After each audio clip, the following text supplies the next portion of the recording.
ನಮಸ್ತೆ ಸ್ನೇಹಿತರೆ. ಕಾರ್ ಕಲ್ತಿರ್ತೀರ ನೀವು, ಆದರೆ ಕಾರ್ ಹೊಸದು ತಗೋಬೇಕಾ ಇಲ್ಲ ಸೆಕೆಂಡ್ಸ್ ತಗೋಬೇಕಾ ಅಂತ ಭಾಳಷ್ಟು ಜನ ಕನ್ಫ್ಯೂಸಲ್ಲೇ ಇರ್ತಾರೆ.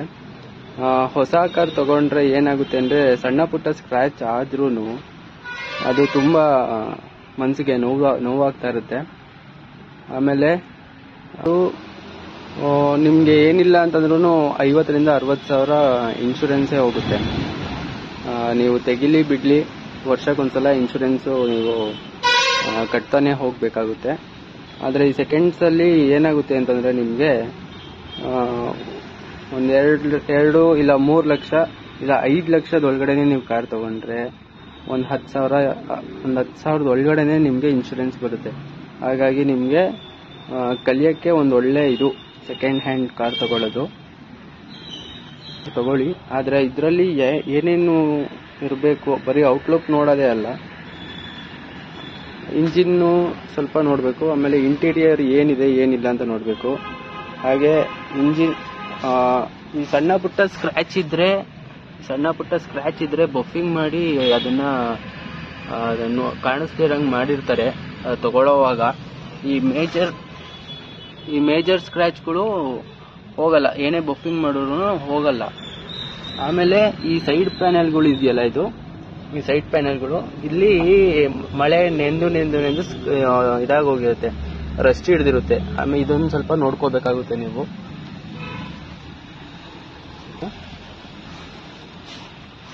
ಬಂಪರ್ ಇಲ್ಲಿ ಸ್ಕ್ರೂ ಹಾಕಿ ಫಿಟ್ ಮಾಡಿರ್ತಾರೆ. ಸ್ಕ್ರೂ ಹಾಕಿ ಫಿಟ್ ಮಾಡಿದ್ರೆ ಇದು ಒಳಗಡೆ ಇರೋ ಇದು ಪ್ಲಾಸ್ಟಿಕ್ ಬಿದ್ದಿರುತ್ತೆ ಇದು, ಹಾಗಾಗಿ ಇದು ಸ್ಕ್ರೂ ಹಾಕಿ ಫಿಟ್ ಮಾಡಿರ್ತಾರೆ. ಇದೊಂದು ನೋಡ್ಕೋಬೇಕಾಗುತ್ತೆ. ಏನಿಲ್ಲ ಅಂತಂದ್ರೂ ಬಂಪರ್ಗಳು ಪ್ರೈಸ್ ಬಂದು 10,000 to 15,000 ಆಗುತ್ತೆ ಮಿನಿಮಮ್, ನಾನು ಹೇಳ್ತಾ ಇರೋದು. ಆಮೇಲೆ ಟೈರು ಯಾವತ್ತು ನೀವು ಈ ಕಡೆ ನೀವು ನೋಡಬಾರ್ದು, ಈ ಎಡ್ಜ್ ನೋಡಬಾರ್ದು, ಈ ಕಡೆ ಇರೋ ಎಡ್ಜ್ ನೋಡಬೇಕು. ಅಂದರೆ ಒಳಗಡೆ ಇರೋ ಎಡ್ಜ್ ನೋಡಿದ್ರೆ ನಿಮಗೆ ಒಂದು ಕಾರು ಟೈರ್ ಕಂಡೀಷನ್ ಹೇಗಿದೆ ಏನು ಅಂತ ಗೊತ್ತಾಗುತ್ತೆ. ಎಲ್ಲ ಯೂಟ್ಯೂಬರ್ಸು ಈ ಕಡೆ ತೋರಿಸ್ತಾ ಇದ್ದಾರೆ, ಒಂದು 50% 60% ಅಂತ ಹೇಳ್ತಾರೆ. ಇದು ನಮಗೆ ಮ್ಯಾಟ್ರ್ ಆಗಲ್ಲ, ಈ ಕಡೆದೇ ಮ್ಯಾಟ್ರ್ ಆಗೋದು. ಆ ಕಡೆ ಈ ಕಡೆ ಟರ್ನ್ ಆದಾಗ ಟೈರು ಸವಿಯೋದು ಫಸ್ಟು ಈ ಕಡೆನೆ. ಮೇಯ್ನು ಇಂಜಿನ್ನಲ್ಲಿ ಇಲ್ಲಿ ನೆಟ್ಗಳು ಕಾಣಿಸ್ತಿದೆಯಲ್ಲ, ಇದು ಟಾಪ್ ಅಂತಾರೆ, ಇದು ಬಾಟಮು. ಈ ಟಾಪ್ ಬಾಟಮ್ ಮಧ್ಯೆ ಇಲ್ಲೊಂದು ಗ್ಯಾಸ್ಕೆಟ್ ಬರುತ್ತೆ. ಆ ಗ್ಯಾಸ್ಕೆಟ್ ಇಂಜಿನ್ ಆಗಿದ್ರೆ ಅದು ಫಿನಿಶಿಂಗ್ ಕರೆಕ್ಟಾಗಿ ಕೂತಿರಲ್ಲ, ಆಚೆ ಕಡೆ ಕಾಣಿಸ್ತಾ ಇರುತ್ತೆ. ಆವಾಗ ನಿಮಗೆ ಫ್ರೆಶ್ ಇಂಜಿನ್ ಆಗಿರೋ ವೆಹಿಕಲ್ ಅಂತ ನಿಮಗೆ ನೀಟಾಗೆ ಗೊತ್ತಾಗುತ್ತೆ. ಅದಾದ್ಮೇಲೆ ಇಲ್ಲೆಲ್ಲ ಸ್ಕ್ರೂಗಳಿದೆ, ನೆಟ್ಗಳೆಲ್ಲ ಇದೆಯಲ್ಲ, ಅದೆಲ್ಲ ಓವರ್ ಥ್ರೆಡ್ ಮಾಡಕ್ ಹೋಗಿರ್ತಾರೆ, ಇಲ್ಲ ಲೂಸ್ ಮಾಡಕ್ ಹೋಗಿರ್ತಾರೆ, ಇಲ್ಲ ಸ್ಲಿಪ್ ಆಗಿರುತ್ತೆ. ಆ ಥರ ಇದ್ರೆ ನಿಮಗೆ ಆಕ್ಸಿಡೆಂಟ್ ಆಗಿರೋ ವೆಹಿಕಲ್ ಅಂತ. ಈ ಕಡೆನೂ ಹಾಗೆ ಇರುತ್ತೆ, ಈ ಕಡೆನೂ ಇರುತ್ತೆ, ನೋಡ್ಕೊಳ್ಳಿ. ಇನ್ನು ಇಂಜಿನ್ ಆಯಿಲ್ ಬಂದು ಆ 2 ಪಾಯಿಂಟ್ ಇದೆಯಲ್ಲ, ಆ 2 ಪಾಯಿಂಟ್ ಟಚ್ ಆಗಿರಬೇಕು. ಇಂಜಿನ್ನು ಇದನ್ನು ಸ್ವಲ್ಪ ನೋಡ್ಕೊಳ್ಳಿ. ಇಂಜಿನ್ ಸ್ವಲ್ಪ ಬ್ಲ್ಯಾಕ್ ಆಗಿದೆ ಅಂತಂದರೆ ನಿಮಗೆ ಇಂಜಿನ್ಗೆ ಬರ್ತಾ ಇದೆ ಅಂತ ಅರ್ಥ.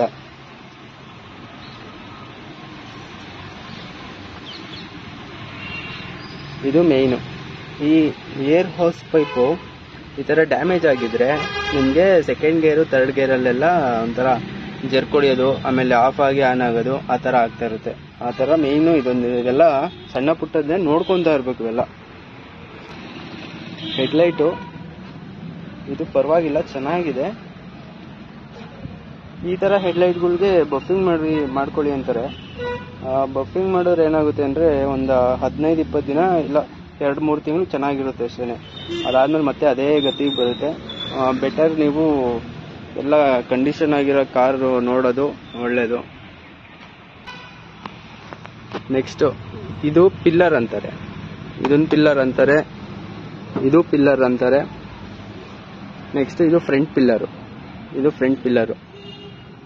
ಆಮೇಲೆ ಇಲ್ಲಿ ಕರೆಕ್ಟಾಗಿ ಇದೇನು ನಾವು ಕಾರ್ ತಗೊಂಡಾಗ ಶೋರೂಮಲ್ಲಿ ಏನು ಬಂದಿರುತ್ತೋ ಅದೇ ಥರ ಹೋಲ್ಸು ಇಲ್ಲಿರಬೇಕು. ಇದೇನಾರ ಸ್ವಲ್ಪ ಟಚ್ ಸುತ್ತಕೆನಲ್ಲಿ ಹೊಡೆದಿರೋ ಥರನೋ ಇಲ್ಲ ಯಾವ ಥರನಾರು ಆಗಿದ್ರೆ ಇದು ಆಕ್ಸಿಡೆಂಟ್ ಆಗಿರೋ ವೆಹಿಕಲ್ ಅಂತ. ರಾಯರು ನಿಮ್ಗೆಲ್ಲ ಒಳ್ಳೇದು ಮಾಡಲಿ. ನೆಕ್ಸ್ಟು AC ವೆಂಟ್, ಒಂದು 4 ವೆಂಟ್ ಇರುತ್ತೆ ಫ್ರಂಟಲ್ಲಿ. 1 2 ಅಲ್ಲೊಂದಿದೆ 3, ಇದೊಂದು 4 ಇದೆ. 4ರಲ್ಲೂ ಗಾಳಿ ಬರ್ತಿದ್ಯಾ ಏನು ಅಂತ ಟೆಸ್ಟ್ ಮಾಡಬೇಕಾಗುತ್ತೆ. ಅದಾದಮೇಲೆ ಇಲ್ಲೆಲ್ಲ ವೆಂಟ್ ಇದೆಯಲ್ಲ, ಈ ವೆಂಟ್ಗಳಲ್ಲಿ ಗಾಳಿ ಬರ್ತಿದೆಯಾ ಅಂತ ನೋಡಬೇಕು. ಮಳೆ ಬಂದಾಗ ಫ್ರಂಟ್ ಗ್ಲಾಸಲ್ಲೆಲ್ಲ ಫಾಗ್ ಕವರ್ ಆಗೋಗುತ್ತೆ.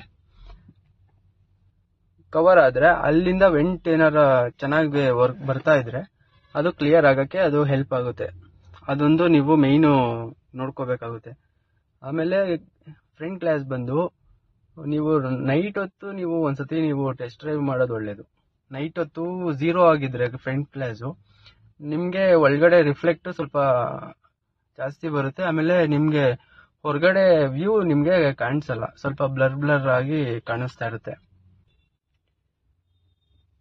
ಇದು ನೋಡಿ AC ಇದು ಈ ಲಾಸ್ಟ್ಗೆ ಹಾಕಿದ್ರೆ ನಿಮಗೆ ಕಾಲ್ಗೆ ಬರುತ್ತೆ, ಲೆಗ್ ರೂಮ್ಗೆ ಬರುತ್ತೆ. ನೆಕ್ಸ್ಟ್ ನಿಮಗೆ ಫ್ರಂಟ್ ಗ್ಲಾಸು ಫಾಗ್ ಕ್ಲಿಯರ್ ಆಗುತ್ತೆ.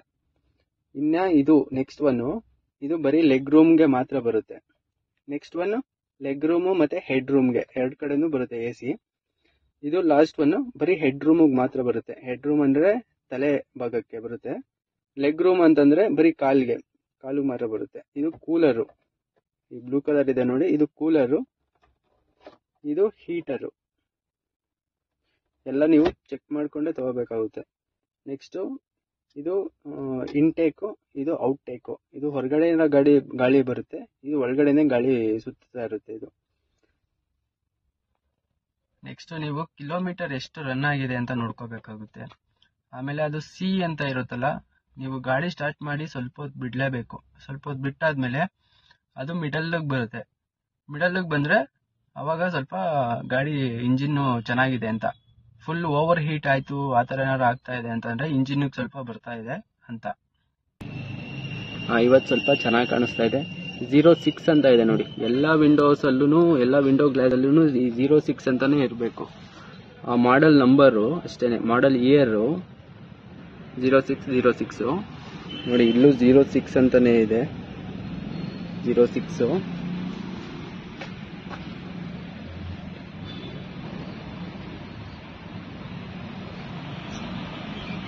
ನೆಕ್ಸ್ಟ್ ಇಲ್ಲೂ 06 ಅಂತ ಇದೆ ನೋಡಿ, 06. ಇಲ್ಲೂ 06 ಅಂತ ಇದೆ, ಇಲ್ಲೂ ಅಷ್ಟೇನೆ